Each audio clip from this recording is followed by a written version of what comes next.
Namo Amidabats, Namo Amidabats, Namo Amidabats, Namandabs, Namandabs, Namandabs. Good morning, everyone. Hard is it to be born into human life. Now we are living it. You may remember this as a fragment from Three Treasures.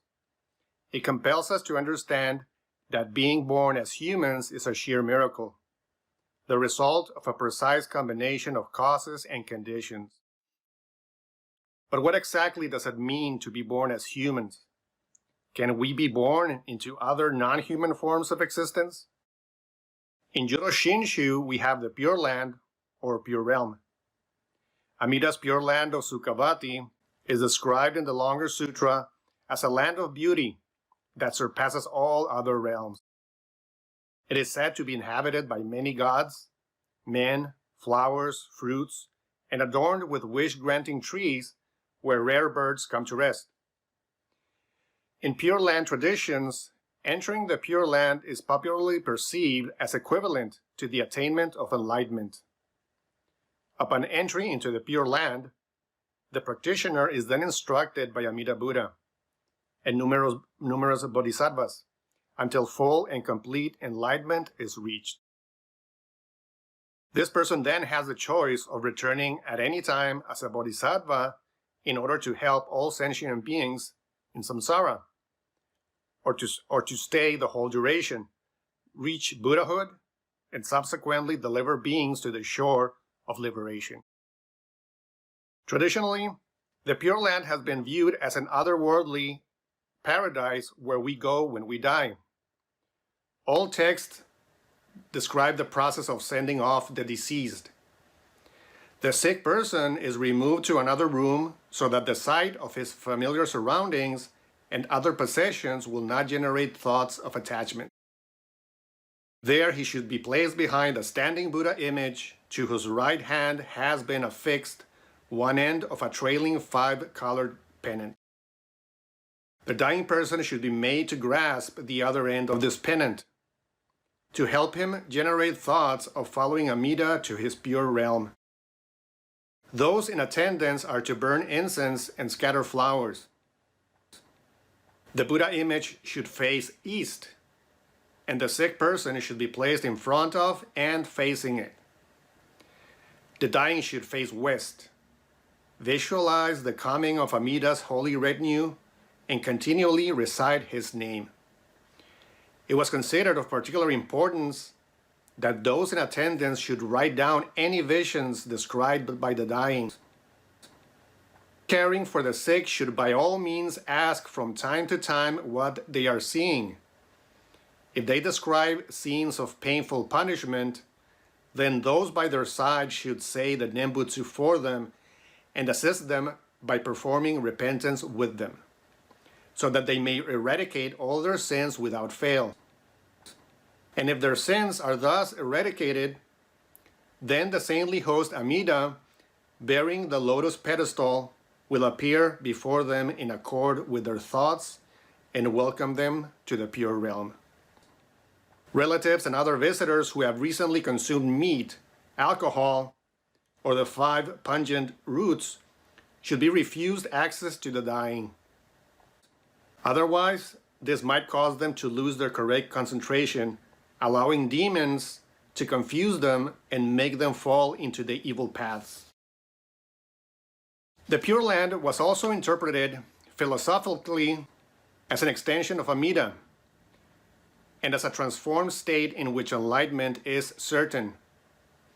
In Shinran's understanding, Shinjin assures enlightenment in the Pure Land and causes the believer's heart to dwell there even while living in this world.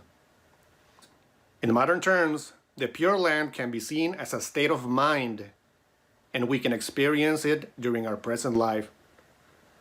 But other branches of Buddhism state that we are in a constant cycle of death and rebirth in a literal sense, and that we can be reborn into forms of non-human existence. In that Buddhist cosmology, 6 realms of rebirth and existence are identified: gods, demigods, humans, animals, hungry ghosts, and hells.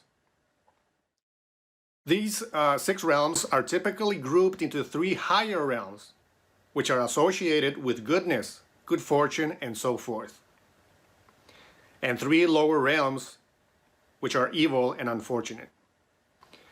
The 3 higher realms are the realms of the gods, demigods, and humans. The 3 lower realms are the realms of the animals, hungry ghosts, and hell beings. Buddhist texts describe these realms as follows. God's realm. The gods, or devas, is the most pleasure-filled among the 6 realms. A rebirth in this heavenly realm is believed to be from very good karma accumulation. A deva is able to enjoy in the heavenly realm all pleasures found on earth. However, the pleasures of this realm lead to attachment, lack of spiritual pursuits, and therefore no nirvana. Demigod realm. The demigods or asuras are notable for their anger and some supernatural powers. They fight with the gods or trouble the humans through illnesses and natural disasters. They accumulate karma and are reborn. Human realm, called the Manusya realm. Buddhism asserts that one is reborn in this realm with vastly different physical endowments and moral natures because of a being's past karma. A rebirth in this realm is considered as fortunate because it offers an opportunity to attain nirvana and end the samsara cycle. Animal realm is a state of existence of a being as an animal, or tiryag. In this realm, beings act by impulse and instinct. They prey on each other and suffer. Hungry ghost realm. Hungry ghosts and other restless spirits, or preta, are rebirths caused by karma of excessive craving and attachments. Buddhist texts describe them as beings who are extremely thirsty and hungry, have small mouths but very large stomachs. Hell realm. Beings in hell, or naraka, enter this realm for evil karma such as theft, lying, adultery, and other evil acts. Beings in this realm of experience intense suffering, such as extreme temperatures, hot or cold, physical pain, and levels of torture in proportion to the evil karma they accumulated. These are the 6 realms of existence, or samsara. Samsara can be understood as a literal cycle of death and rebirth, but it can also refer to psychological states of mind. If we analyze ourselves as individuals and collectively as human beings, we can determine that we are constantly moving across these 6 realms throughout our lives. As human beings, we go through life repeating the same mistakes, stubbornly clinging to our old ideas, resisting change, and complaining when things don't go our own way. Sometimes we feel like gods. Everything is going our way. We feel like we're at the pinnacle of success and things can't get any better. But deep down, we fear losing everything. And spiritual pursuits become a lesser priority, because who needs spirituality when things are going great for us, right?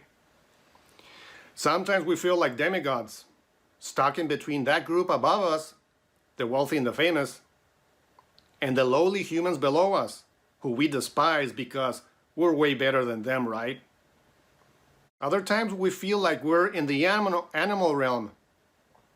We act by impulse and instinct. And worst of all, we prey on each other. We suffer and make others suffer. The hungry ghost in us craves excessively.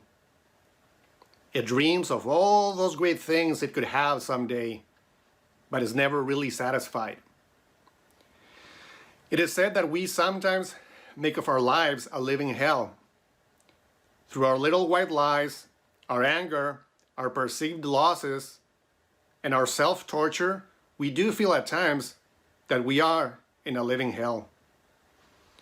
In Mahayana Buddhist philosophy, Samsara and Nirvana are seen as one and the same. Samsara and Nirvana are here, right now, in our present lives. Misconception and ignorance about reality, which leads to grasping and clinging, is what moves us more towards experiences that we label as samsara. The writer Paul Williams describes the root of samsara. It is the not knowingness of things as they truly are, or of oneself as one really is.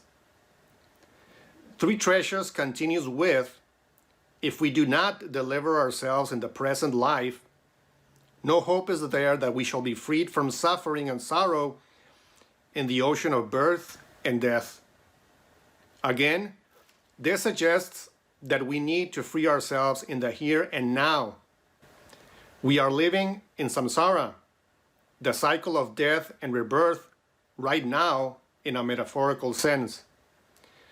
By understanding how we constantly move from one realm of existence to another, we can try to lessen our suffering and sorrow and that of others. Please join me in Gashu. Namo Amida Butsu, Namo Amida Butsu, Namo Amida Butsu, Namandabs, Namandabs, Namandabs.